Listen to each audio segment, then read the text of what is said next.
Hola a todos, les queremos dar la más cordial bienvenida a nuestro primer capítulo de podcast de HomeSpotter y nos acompaña nada más ni nada menos que Nicolás Herrera, arquitecto, magíster, doctorado. Te iba a preguntar, ahí podemos comenzar quizás.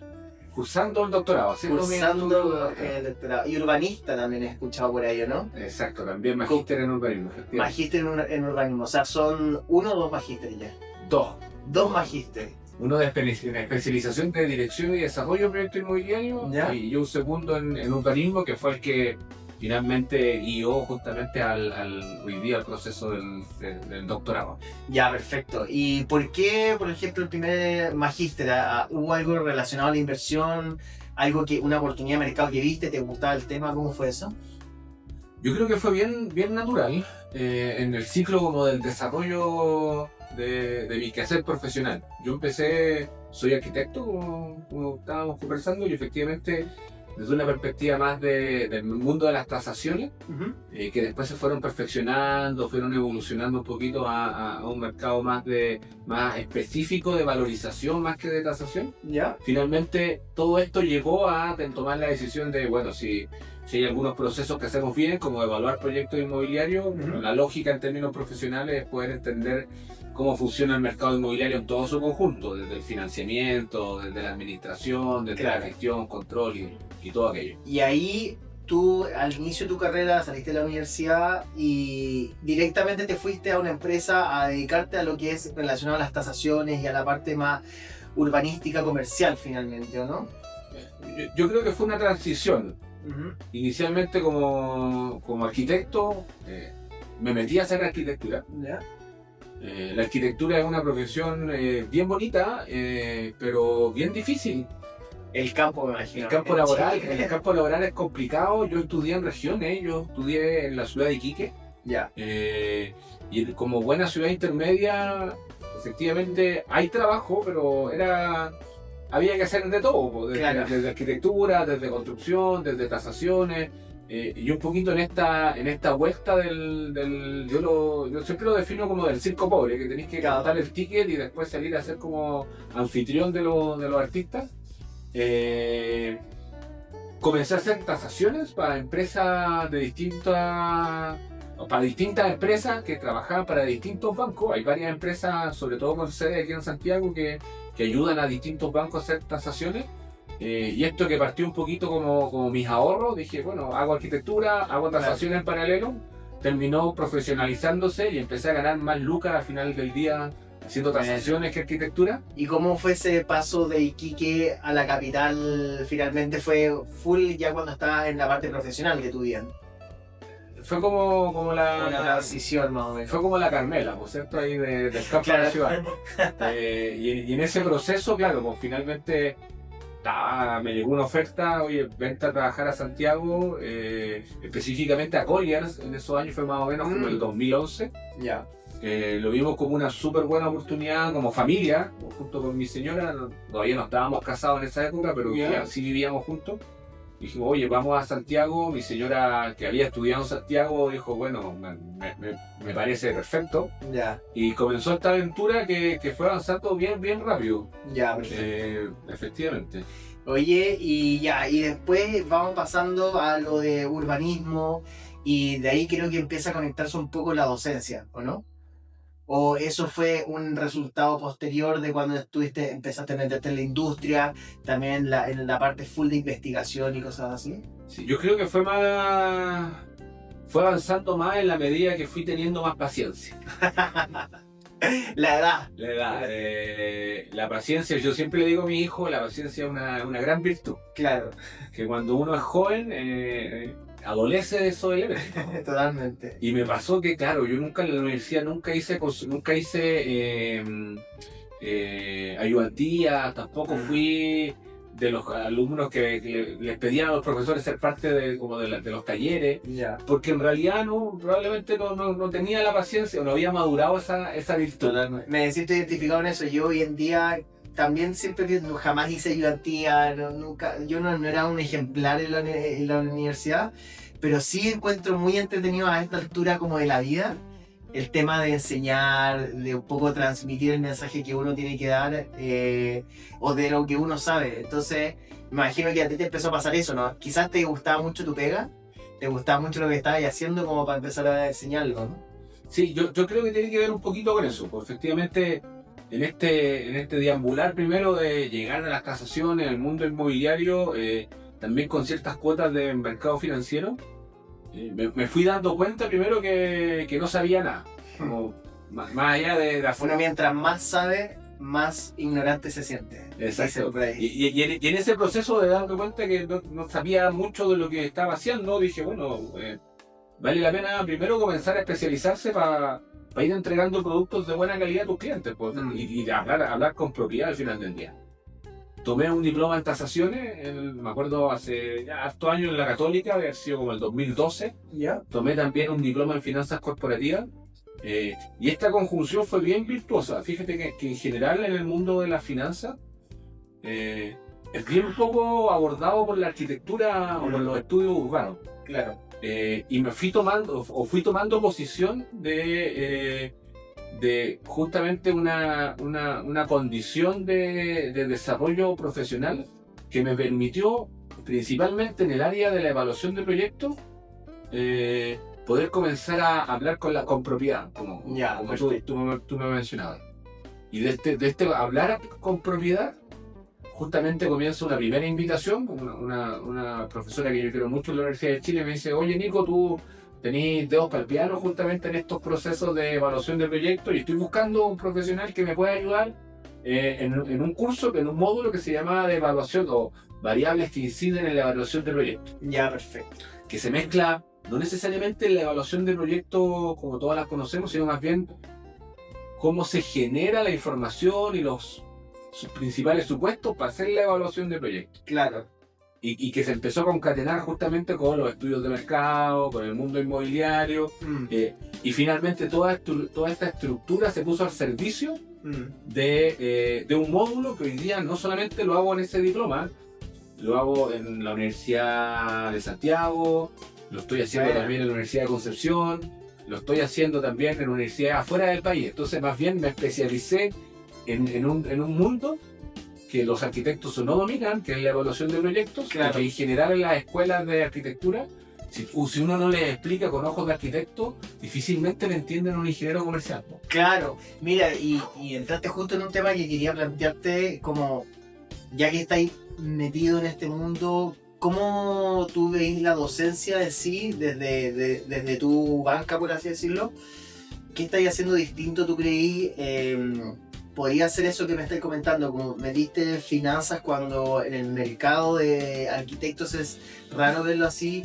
¿Tú crees que esa es como tu diferenciación? ¿O qué otras cosas tú creís que decir, siento que, no sé, cuando enseño, cuando hago mis cursos, no siento que estoy agregando como este valor? Va a sonar medio pretencioso, pero sí tengo la impresión de que hoy día el mundo de los estudios urbanos adolecen de manera profunda un entendimiento del mercado inmobiliario, cómo actúa la oferta y la demanda, pero no solamente como la microeconomía, sino principalmente como qué indicadores realmente existen detrás de las finanzas, que finalmente es la microeconomía llevada al negocio, ¿sí? Claro. Y ahí yo creo que hay muchos muy buenos profesionales que en definitiva no logran entender, por ejemplo, los efectos de las deudas, por qué las inmobiliarias se endeudan, cuáles son los ratios de rentabilidad. El ganar, no sé, un número determinado no necesariamente quiere decir que el negocio sea exitoso, sino más bien porque probablemente el negocio puede ser bueno porque los accionistas pusieron muchas lucas más de las que habían estimado, ¿cierto? Y entender estas diferencias entre, como contador, activos, pasivos, patrimonio, creo que fue un pilar fundamental para primero empezar a hablar con propiedad sobre ciertas materias y segundo tratar de llevarlo a toda esta discusión urbana que existe hoy día sobre este tópico de que los inmobiliarios son los malos.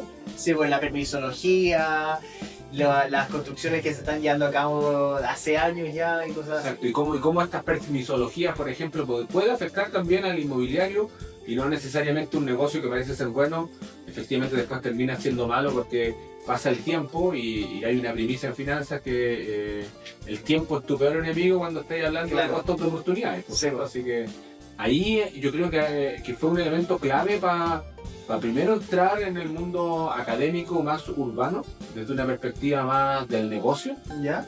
En alguna oportunidad me tocó hacer clase en el taller de urbanismo y cada vez que hablábamos con con el grupo docente, los talleres son interactuar con los alumnos.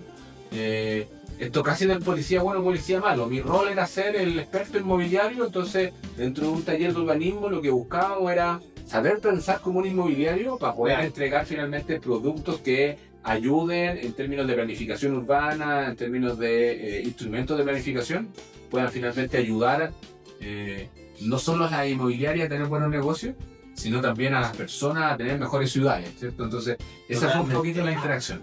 Oye, buenísimo, porque mira, planteaste algo y nos estamos pasando como al tema. Esto es lo bueno de la conversación, que vamos finalmente yéndonos por las ramas y creo que ya con este tema planteado, creo que es bueno ya que hablemos un poco de lo que está pasando en el mercado, la permisología, pero quiero partir primero, como estábamos hablando de ti, mencionaste algo como empoderar un poco con esta información a los futuros, ya sea arquitectos o distintos actores que van a estar metidos en la planificación urbana y todo eso. A ti, ¿has pensado en el futuro alguna vez, no sé, estáis siempre en el sector privado, ¿has pensado en algún momento entrar en el sector estatal, ya sea una ONG o el día de mañana andas a ver tú, ¿cachai? ¿Has pensado alguna vez, veis ese camino para ti en el futuro? Sobre todo quería una voz de autoridad, igual y tú lo sabes, quizás es, claro, pretencioso o cuesta decirlo, pero el mercado lo avala, entonces te veí en el futuro como... O sea, y ahí solo para no chutear la pelota al córner. Claro. Nunca me cierro ninguna posibilidad si es que realmente puedo hacer un aporte para aquello. Eso es como la primera instancia. Actualmente, cuando hacía arquitectura, nunca pensé que iba a trabajar en el mundo del research, de los estudios o en la misma universidad. Y ahora hay tecnología, claro.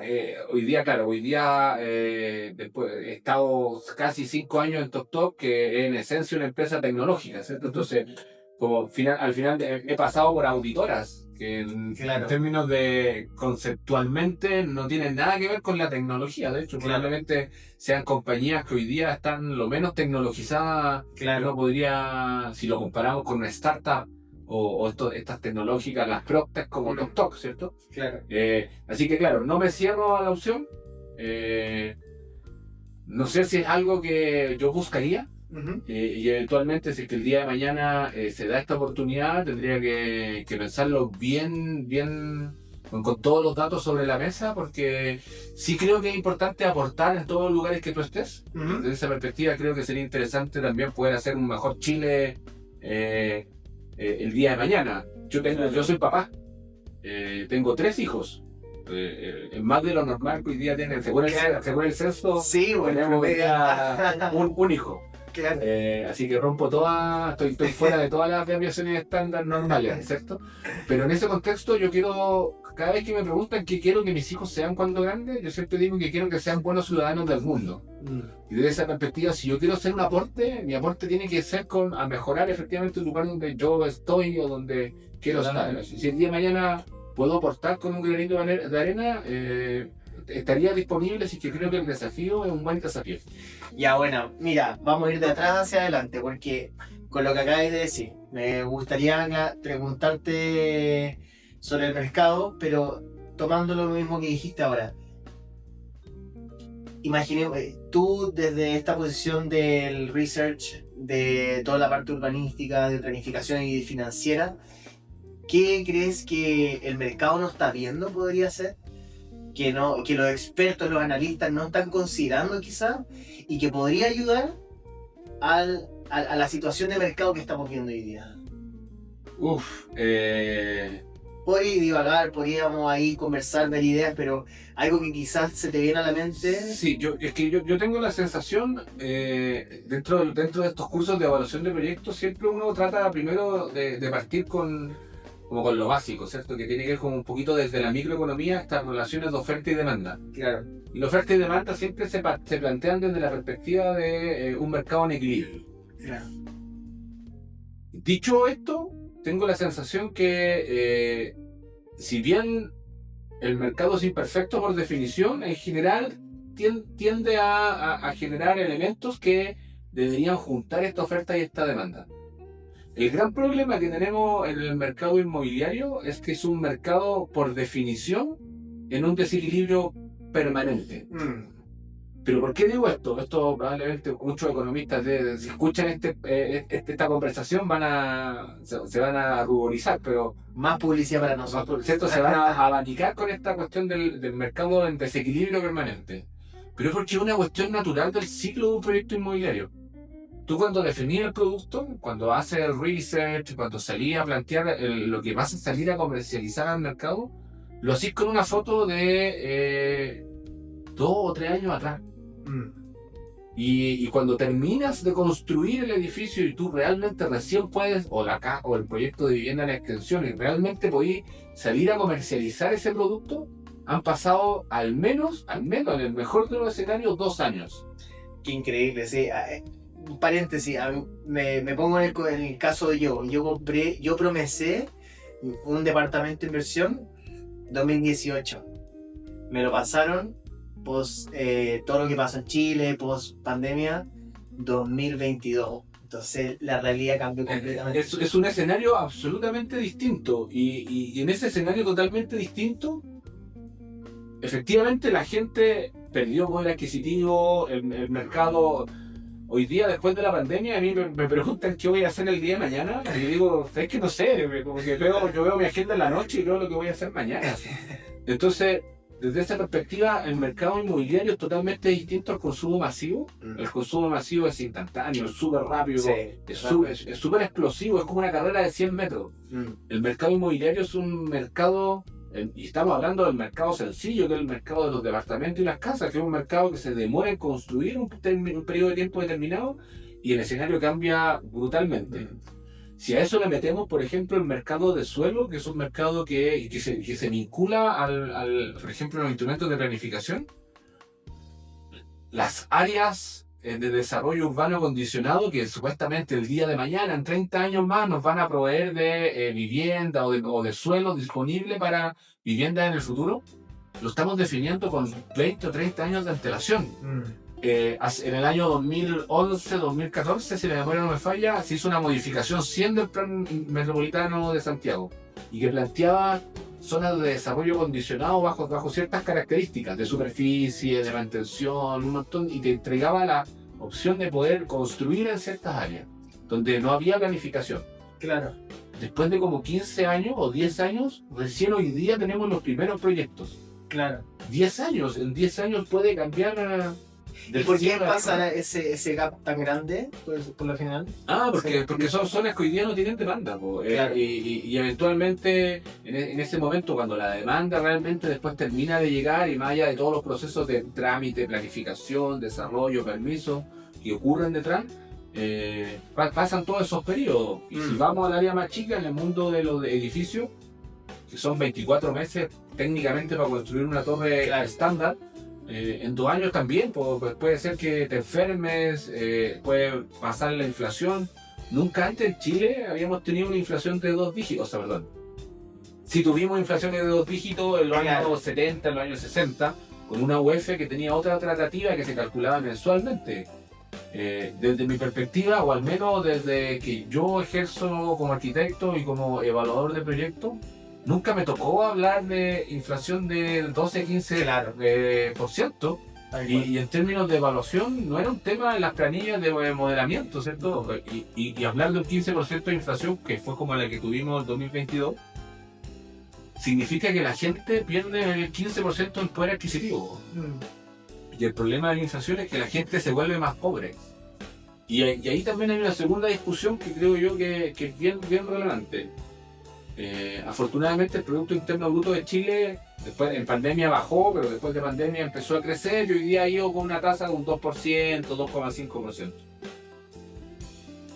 lo que uno podría suponer que las familias han ido creciendo su ingreso en un 2,5%. Pero en realidad con una inflación del 15% acumulada, finalmente las familias terminaron siendo más pobres.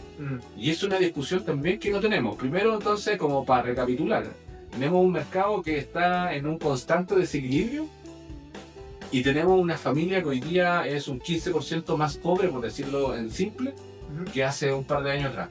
Y esos dos fenómenos terminan gatillando que hoy día menos personas puedan acceder a vivienda en propiedad. Probablemente tengamos el stock que tenemos hoy día en venta. El mercado inmobiliario tiene un máximo histórico de más de un 50% de toda su oferta en entrega inmediata. Y eso apareja también otro fenómeno, menos proyectos. Y si tenéis menos proyectos que están entrando hoy día, el problema de nuevo no es hoy día. El problema va a ser, tú estás equilibrando el mercado con menos ingresos. Claro. Eso lo está dejando en un equilibrio hoy día, pero que lo va a dejar en desequilibrio en unos 2 o 3 años más. Y eso, mira, me voy a agarrar de eso porque vi una entrevista, o sea, leí una entrevista que tuviste hace un tiempo y hablabas de la, a ver si lo voy a decir bien, financiarización, ¿puede ser? Bien. Y ese fenómeno va relacionado a lo que estás hablando ahora, por ejemplo, de que podría darse que, como está pasando esto, un espacio, una brecha tan grande entre los valores finalmente que se está dando en las propiedades, los sueldos no suben al mismo nivel, muy por lejos de eso, que finalmente estas instituciones tomen mayor parte del mercado inmobiliario cada vez más, sobre todo lo que está pasando con los multifamily, que sobre todo que se han pegado un crecimiento explosivo quizás en los últimos ya años, 2 años. Sí, mira, ahí hay dos, se juntan varios temas. De hecho, ese es mi tema de investigación en mi tesis. Ah, ya. Pero, paréntesis, ¿el doctorado cuándo estaría siendo ahí listo? Mira, la candidatura la defiendo en 2 semanas más. Ah, ya, fíjense, ahí en esta Así que después de la candidatura deberían ser 2 años y ya la tesis debería estar ya publicada. ¿Ya? Pero hoy día se habla en el mercado académico de una industria inmobiliaria que está financiarizada. Ese es el concepto que se utiliza. Yo discuto ese concepto. Yo creo que no es el concepto más apropiado para referirse a justamente un mercado que a través de cierto apalancamiento hay grupos, personas que pueden comprar propiedades. ¿Ya? De hecho, esa discusión se resolvió en los años 60, 50 con Mogulier y Miller, que hablaban del apalancamiento para poder maximizar rentabilidades, ¿cierto?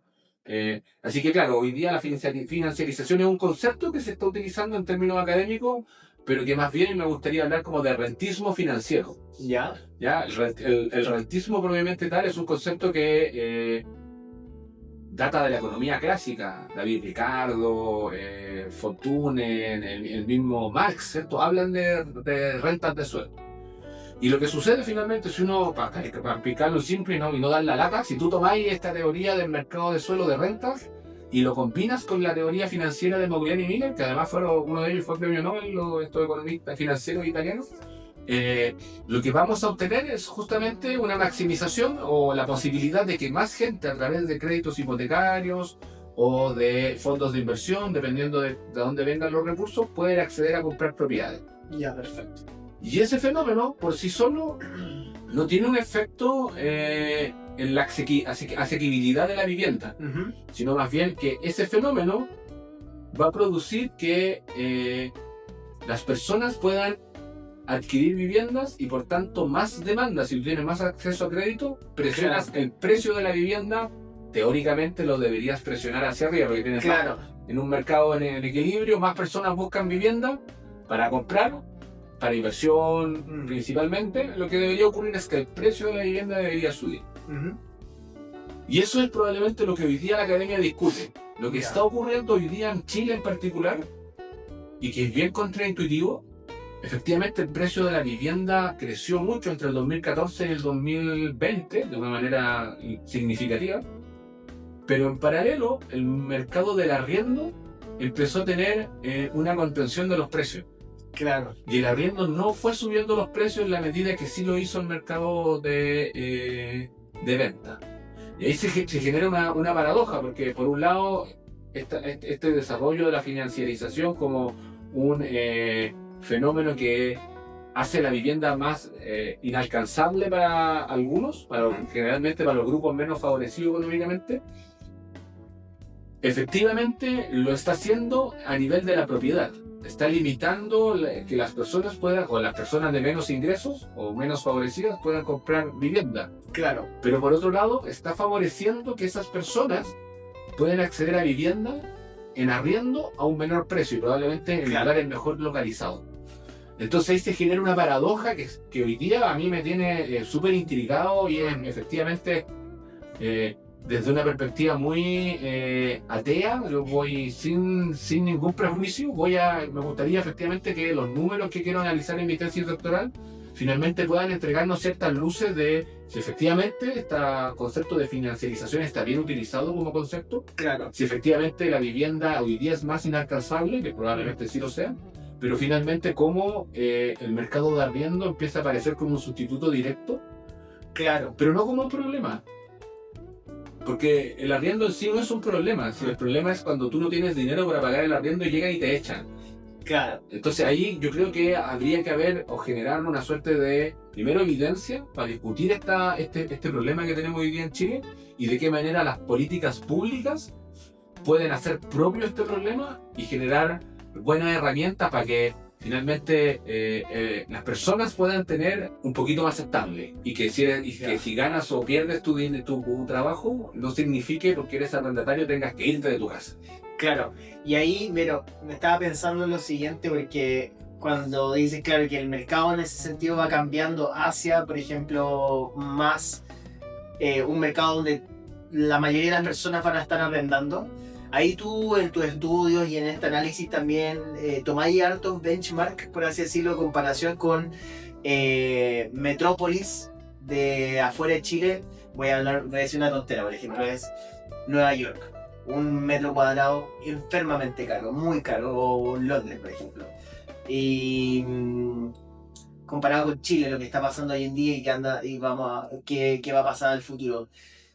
¿Ves alguna comparación con alguna metrópolis o alguna ciudad de afuera donde haya pasado un fenómeno parecido o que siga la misma tendencia? Probablemente en los países más desarrollados, y efectivamente en Nueva York, en Londres, en París, todos estos problemas ya los han ido viviendo.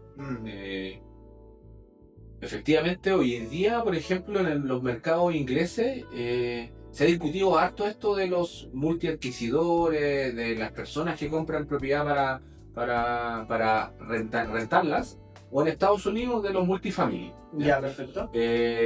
Soluciones hay variopintas. Efectivamente, en Londres, en Barcelona hay control de precios, por ejemplo. Yeah. Y el control de precios en un mercado en equilibrio, que es la definición de desequilibrio y que podría desincentivar muchas cosas. Se dice que efectivamente en el corto plazo cumple el objetivo, pero en el largo plazo termina nuevamente esta discusión de ¿no será que el mercado inmobiliario realmente es un mercado en desequilibrio constante? Claro. En esas condiciones termina generándome algunos conflictos finalmente no solo con el control de precios, sino también con la producción de vivienda. Y por otro lado está el mercado americano, que es mucho más liberalizado, pero que también tiene estos fenómenos. Y uno dice, ¿sabes qué? Si yo quiero promover vivienda, lo que voy a hacer es liberar el pago del impuesto en primera categoría, por ejemplo. Yeah. Entonces muchos fondos de inversión, los denominados REITs, hoy día no necesariamente tributan en primera categoría, pueden tener algunos tributos adicionales como las contribuciones, como los impuestos estatales, ¿cierto? Que Estados Unidos tiene una estructura tributaria un poco más compleja que la chilena. Y en ese sentido, claro, estos casos que podrían ser paradigmáticos, uno podría tomarlos como referencia, pero es súper importante también tener la consideración que Chile está en el sur, ¿cierto? En el sur global, no en este norte global que usualmente se habla. Y además tenemos una realidad que es bien particular, ¿cierto? Probablemente ninguno de los países vecinos nuestros que están insertos en la misma condición geográfica tienen un mercado financiero tan profundo. Ninguno de los países que nos rodean tienen hoy día o han tenido durante 30 años una banca que financia un crédito hipotecario. Probablemente hoy día en Perú, en Colombia, hay una realidad que está un poquito más adelantada y son mercados que hoy día probablemente también estén un poquito más fuertes que el mercado chileno. Pero también en Chile no tenemos que olvidar que somos un mercado que creció con esta idea de, o al menos yo que soy más viejo que ustedes, o que muchos de los oyentes De la audiencia. de esta conversación, el tema de la casa propia, ¿cierto? Era ¿Cuál es la como, casa propia? como un fenómeno paradigmático que desde chiquitito nos decía, no, usted tiene que juntar sus lucas y Claro. comprarse su casita. Es un paradigma que está muy inserto y es como algo que va a pasar, algo que es una etapa en la vida. Entonces, claro, quizás todo el mundo lo tenía muy en la mente y se creó esa forma de que, "Oh, ¿por qué no voy a tener mi casa?" Y que hoy día probablemente los paradigmas están para ser derribados al final del día.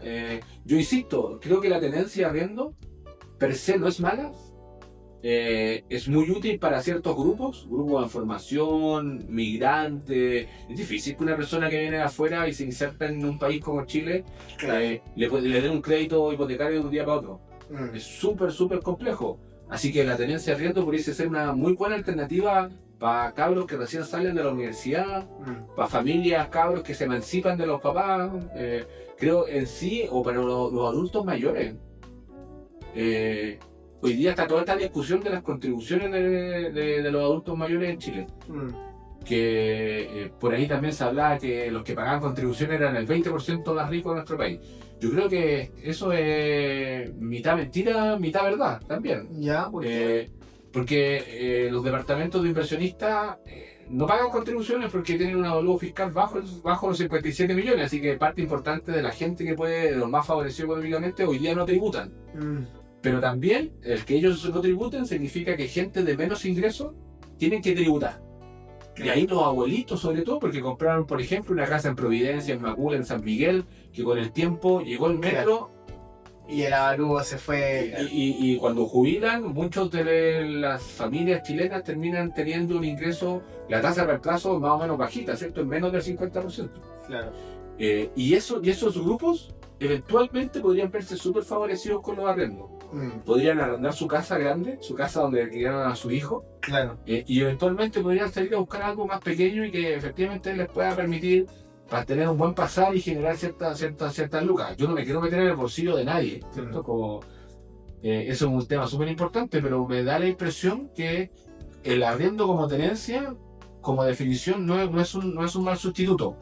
Lo que pasa es que como política pública deberíamos tener ciertos matices y precauciones para que efectivamente no sea tan frágil la tenencia. Ese es un punto que a mí me preocupa de sobremanera, sobre todo porque el arriendo ha venido creciendo, o la tenencia de arriendo, que es el concepto adecuado, ha venido creciendo con mucha fuerza en la familia en Chile. Perfecto, y bueno, para cerrar la parte un poquito de mercado, porque después quiero también hablar un poco de lo que ha sido tu experiencia en la parte profesional, hoy en día en TokTok, y la parte de tecnología, el hablar con muchos brokers antes de entrar ahí. Quería preguntarte de lo que estamos hablando, lo que está pasando con las contribuciones, lo que está pasando con la permisología, el suelo, el valor del suelo.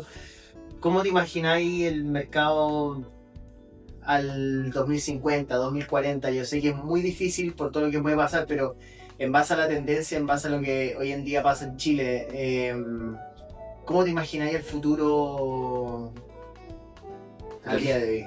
Chuta, recién hablábamos que a mí no me gusta pensar más de una semana, pero si tuviese que hacer el ejercicio, que vale que es una buena práctica,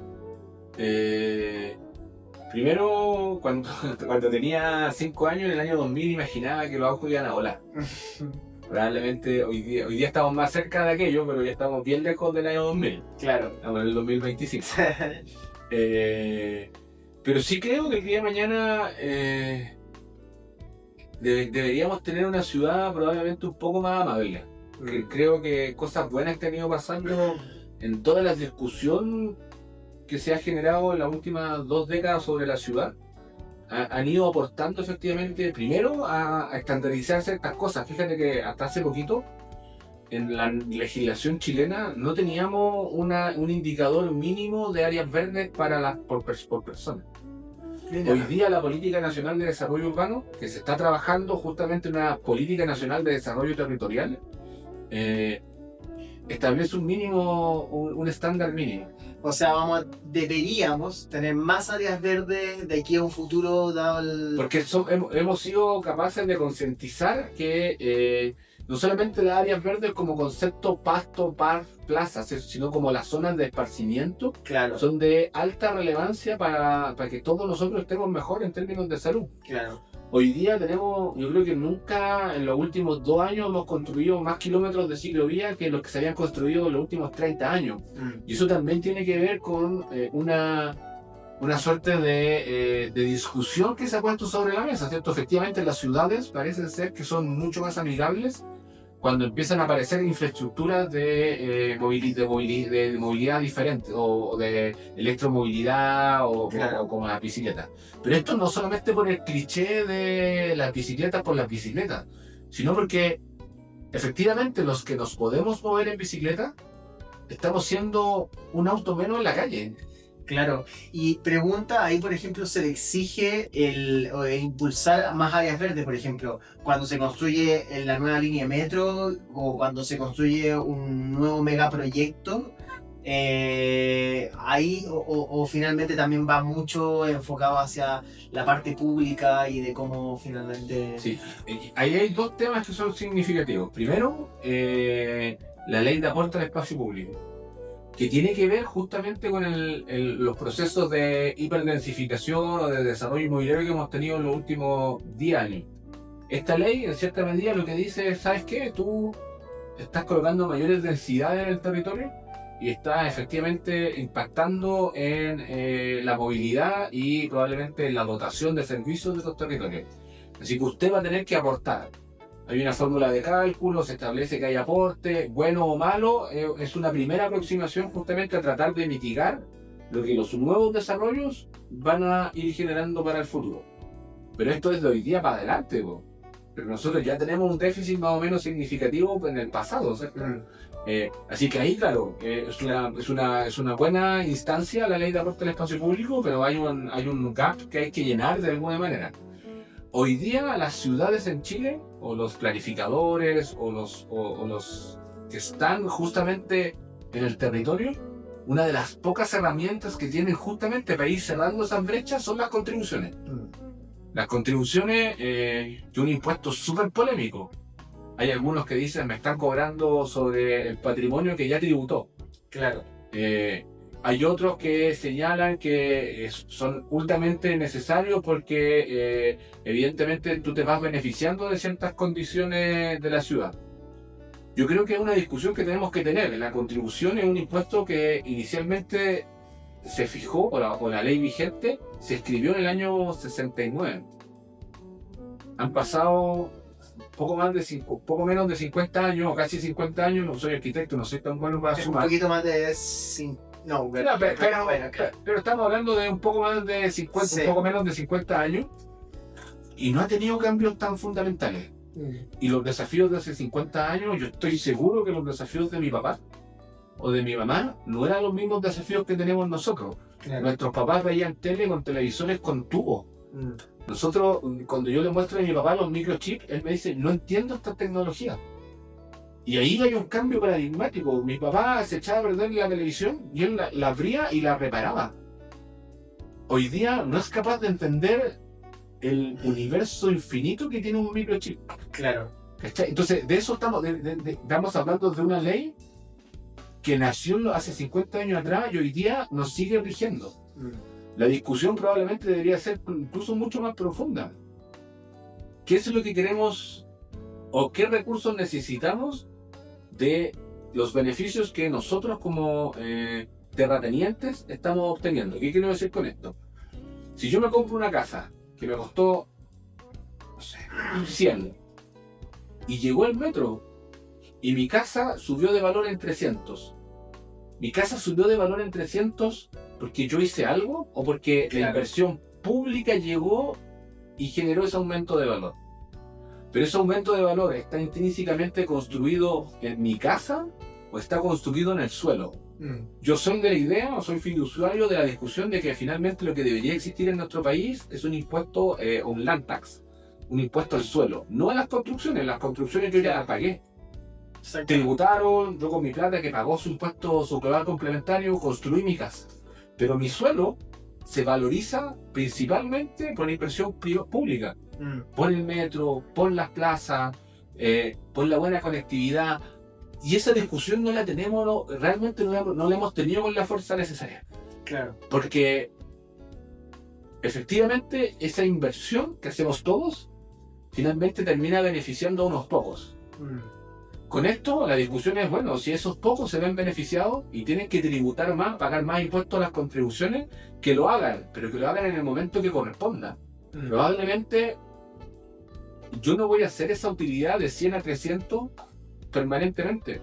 Claro. La voy a hacer cuando venda la propiedad. Exactamente. Si yo la vendo, bueno, tendré que pagar el tributo que corresponda. Si yo la arriendo, y la arriendo más caro porque vivo al lado del metro, mientras arriendo, bueno, tendré que pagar el tributo que corresponde. Claro. Pero es una discusión que hoy día no se está teniendo realmente en el mercado ni en la ciudad.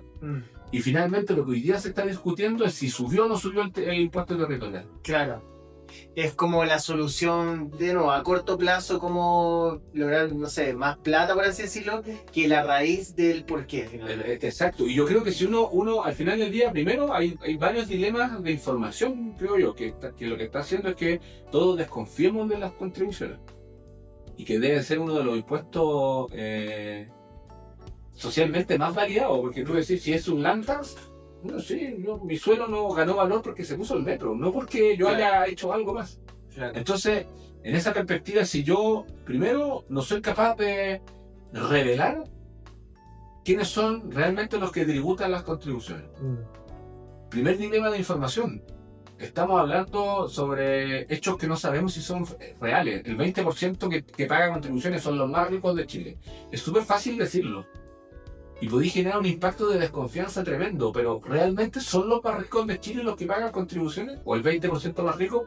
Yo no lo sé, porque esa información no existe o no está disponible para finalmente hacer la contabilidad que es necesario en cualquier política pública. Primer dilema de información. El segundo dilema de información, creo yo, tiene que ver con que no sabemos realmente cómo se fija el avalúo fiscal, que es la principal base para calcular las contribuciones. Claro. Te manda una tabla de construcciones que es más o menos fácil de leer para alguien que entiende del mercado de los números. Para la señora Juanita o para el señor Juan es súper difícil y no lo va a entender. Claro. Pero además, los valores de suelo que vienen a través, y vamos a la información que a nosotros nos interesa de sobremanera, no están disponibilizados. No sabemos realmente cómo se calcularon, no sabemos, no podemos auditar. Hoy día el Servicio de Impuestos Internos, si uno le pide la información, a regañadientes te la entrega después de muchos procesos y meses pidiéndola, pero no te dice realmente cuál es la foja, cuál es el año. Y nosotros como los que hacemos investigación de mercado o del mundo inmobiliario, no queremos saber realmente el RUT, el nombre, la dirección o quién compró. Más allá de que nos encantaría saberlo para hacer estudios, no para revelar la información de las personas. Claro. Pero esa información hoy día no está disponibilizada y ahí se genera un segundo dilema en términos concretos. No podemos auditar la información, no podemos revisar la información y en general es muy difícil tener acceso a la información. Yeah. En el mundo libre, en el norte global, la información está disponible. Claro. A 2 clics de distancia. Tú puedes tener los registros de transacciones. Uno se mete a Bloomberg y podéis saber los precios promedio de los edificios, las rentabilidades, los cap rates, principalmente porque es un mercado que entiende que la contabilidad es fundamental. Claro, la transparencia. La transparencia es fundamental para poder tener, efectivamente, o avanzar en una discusión saludable en términos de estos tributos que son controversiales. Ya, perfecto. Buenísimo. Nico, antes de terminar, cuéntame un poco, bueno, cómo ha sido, cuánto tiempo en TokTok llevas. Deben ser un poquito menos de 5 años. Yo creo que fue abril del 2021. ¿Ya? Y hoy día estamos a julio del 25. Son como 4 años y 5 meses o 3 meses. Bueno, tú estás ahí como head de la célula de research en TokTok. Pero a modo global y están en una industria que, bueno, la industria inmobiliaria, lo hablamos un poco antes, bien análoga. Hay pocos actores que estén tan consolidados en la parte tecnológica como es TokTok hoy en día. ¿Cómo ves el futuro, por ejemplo, la evolución y el futuro de lo que son los publicadores, de las empresas como las PropTech, como TokTok? ¿Cómo has visto esa evolución y cómo ves el futuro de lo que está pasando, tanto desde tu parte de research, desde también el mundo del corretaje, del mercado que se genera? ¿Cómo lo ves tú? O sea, a ver, yo creo que hoy día, insisto, la información, este dilema de información que he planteado, tiene un punto que es fundamental. Parte del crecimiento importante que tuvo TokTok como plataforma, como marketplace, tuvo que ver con disponibilizar información. La gente acudía a TokTok, TokTok alcanzó a tener hoy día un número importante de visitas, principalmente por la disponibilización de información a las personas y a las empresas que estaban buscando eso. Dicho eso, tengo la impresión de que los marketplaces, a partir de esta visión un poquito más estática, de ser como una vitrina, así como una góndola de supermercado que yo voy, saco y después voy y pago y me voy, han tratado o han intentado de introducir efectivamente todos estos fenómenos de la automatización, la inteligencia artificial y modelos predictivos en cierta medida. O el Machine Learning, Random Forest, ¿cierto? Una serie de algunos elementos que son más técnicos y si los nombro mal les pido disculpas. Pero en términos prácticos tenemos, por ejemplo, el caso de Zillow.